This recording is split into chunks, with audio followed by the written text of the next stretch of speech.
বন্ধুরা, অনেকক্ষণ আগেই ঘুম থেকে উঠে গেছি 6টা নাগাদ।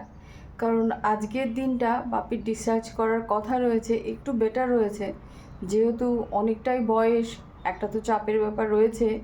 তো কাল রাতে অক্সিজেনটা খুলে দেওয়া হয়েছে। তো আমার সমস্ত কাজকর্ম কমপ্লিট। এখন বর্তমানে আমি একটু ফ্রেশ হয়ে নিয়েছি। তো চলুন, সাথে থাকুন, দেখতে থাকুন। হাজব্যান্ড এখন হসপিটালে বেরিয়ে যাচ্ছে, তাই আমি চা বিস্কুট আর এটাই দিয়ে দিলাম। এটাই খেয়েও বেরোচ্ছে, হাতে সময় নেই, ওখানে গিয়ে কথাবার্তা বলবে। এই মুহূর্তে ভিডিও শেয়ার করাতে একটু চাপের ব্যাপার রয়েই যায়। তো এই রুমটা পরিষ্কার করা হয়েছে, এটাই বোনের রুম। তো আমার সম্পূর্ণ কাজকর্ম কমপ্লিট হয়ে গেছে। গাইজ, কালকে একদম 2 দিন ধরে জল ছিল না, জানি না এখানে কি ডিস্টার্ব ছিল। দেখুন, এটাকে একদম পরিষ্কার করতে হবে আমার মনে হয়। তো ওয়াশরুমের অবস্থা দেখুন, কালো কালো হয়ে গেছে, কালো জল বেরোচ্ছে। তো যাই হোক, পরিষ্কার যাওয়ার আগে পরিষ্কার করে যাব, বাপি যদি ডিসচার্জ হয়ে যায় তবে। তো কালকে তো আমরা রান্নাবান্না কিছুই করিনি। আসুন তবে। তো বেলকুনিটা সবচেয়ে বেশি ভালো লাগে।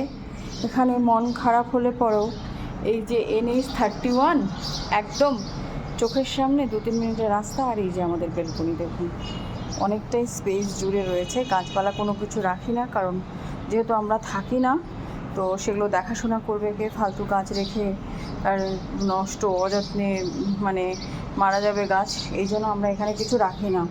তো বাড়িটা বন্ধই থাকে। এদিকে দেখুন, সমস্ত কাজ কমপ্লিট হয়ে গেছে। আর আজকে সকাল সকাল ভাতটা বসিয়ে দিয়েছি। বহুদিন ধরে নিজে হাতে রান্না করে খাইনি কোনো কিছু। প্রচুর সবজি বাজার রয়েছে, নিচে দেখুন এত সবজি বাজার রয়েছে। এগুলো ওখান থেকেই করে নিয়ে এসেছিলাম, আমার বাড়ির থেকে, আমার বাড়ির সবজি।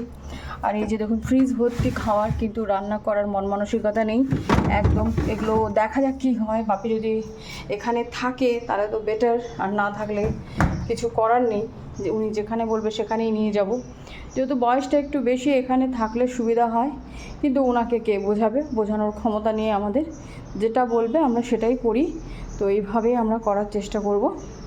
আর এই যে দেখুন, আমাদের এখানে ব্রেকফাস্টে আজকে ধোসা। আমি এটা অর্ডার দিয়ে আনিয়েছি, খেতে তো হবে, নিজেকেও সুস্থ থাকতে হবে, ভালো থাকতে হবে। আর এই যে সমস্ত কমপ্লিট, এবার রিল্যাক্স হওয়া যাক, দেখা যাক কী করা যায়। তারপরে আপনাদের আগে জানাচ্ছি, সাথে থাকবেন কিন্তু, সকলে খুব ভালো থাকবেন, সকলে এইভাবে বাবা মার যত্ন নেবেন। আশা করছি আবার দেখা হচ্ছে আপনাদের সঙ্গে একটা অন্য ব্লগে। যাই হোক, টাটা, আজ এই পর্যন্ত।